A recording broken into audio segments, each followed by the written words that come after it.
Republican Karen Handel wins Georgia's special congressional election. President Trump tweeted this morning: Democrats would do much better as a party if they got together with Republicans on health care, tax cuts, security. Obstruction doesn't work. Congressman Roger Williams, Republican from Texas, joins us now. Sir, does this election result last night bring the Republican Party together so they can get things done? Does it give you some impetus?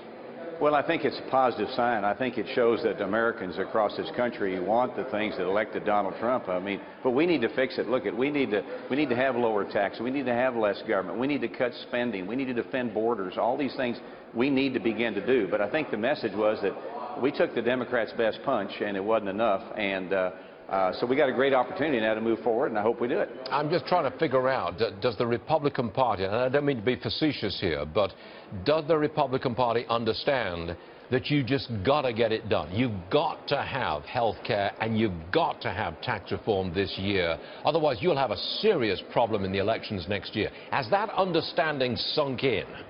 Well, I think so. It certainly has with me. I mean, I've personally been talking about tax reform since I came up here in 2012, and that's one of the basic premises that President Trump won on. So we've got to do that. We've got to get health care. We're waiting on the Senate now to come with the health care, see what they look like. I think we're on the path to a pathway to some positive things. We've got to make sure what happens.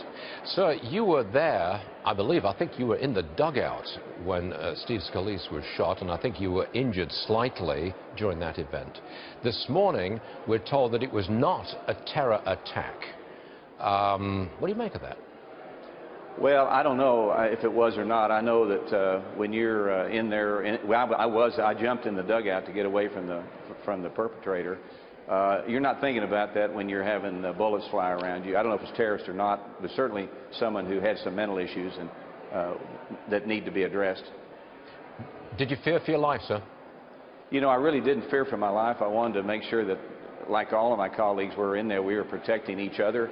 We had people in the dugout, Stuart, all the way from the age of in the 70s to a 10-year-old. Joe Barton's, Congressman Barton's son was in there with us. So it was all, you know, let's protect ourselves. Let's make sure if this guy comes around the dugout, we've got a plan to stop him. We had bats and balls is all we had. But, you know, fortunately, God was with us, and it turned out in a positive way for us. Congressman Roger Williams, Republican, Texas. Thanks for joining us, sir. Appreciate it. Thank you. Thank you, Stuart.